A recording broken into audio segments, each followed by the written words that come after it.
Channel. Today I am going to show you how to center an element in the middle of a page. I know that centering is something that a lot of people have trouble with, and this is one way to do it, and it's the easiest way that I have found to do it. If you're not used to working with absolute positioning, I wouldn't do this method, only because your other elements they're not going to cooperate with this center div. So that's all I'm going to say on that. I'm not going to make it too complicated, but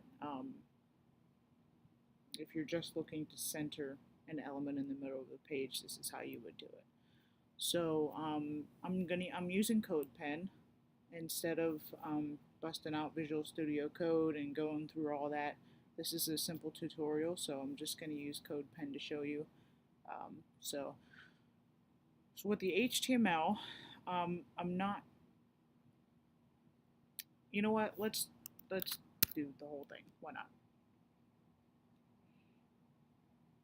And let's title this Center a Div.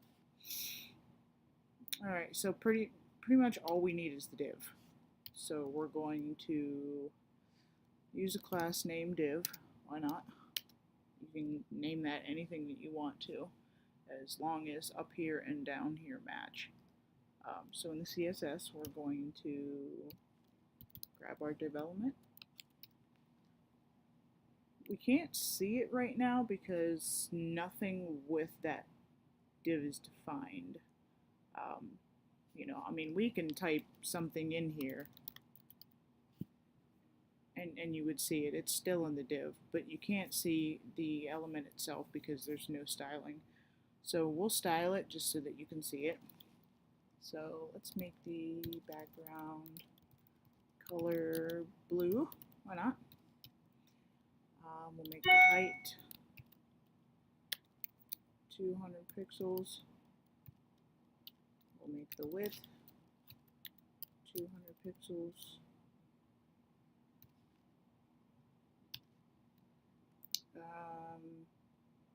Why not? We'll give it a border.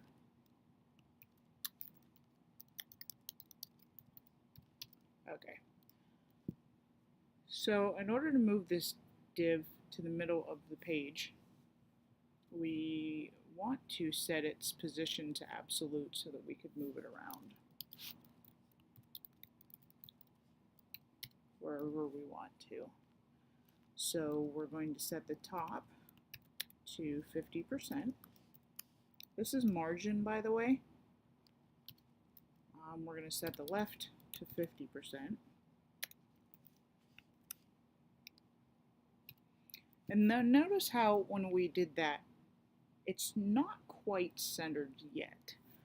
It did not center the middle of the div, or the middle of the element. It centered this point right here in the element. So what we'll do is we're going to transform it. We're going to move it over to the left a little and up a little. So we're going to transform.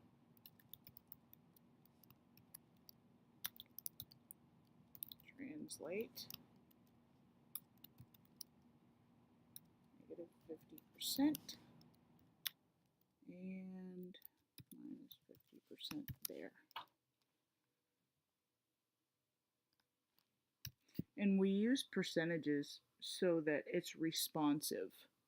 So no matter what we use, if we did this with pixels, it would mess it up. Every time you tried to change the height and the width, it would be different. And then you would have to come down here and change these values again.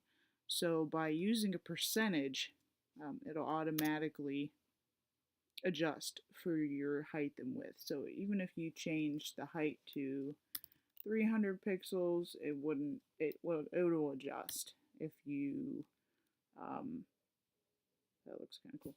Anyway, if you adjusted the width to, I don't know, let's say 400 pixels, once again it'll adjust. You have 200 pixels, 300 pixels, it'll stay in the middle. So if you had these down here as pixels, it wouldn't cooperate like that. But yep, that is a basic way in how to center a div. You can do the same thing with the elements inside the div. Um, I wouldn't really recommend that, but um, yeah, that's a good way to get your div in the center. So if you like this video, let me know down below by hitting the like button and subscribe while you're at it, because a lot more videos will be coming soon. I'm still pretty new to development, but I'm going to start teaching what I know, which is a lot. So stay tuned. See you later.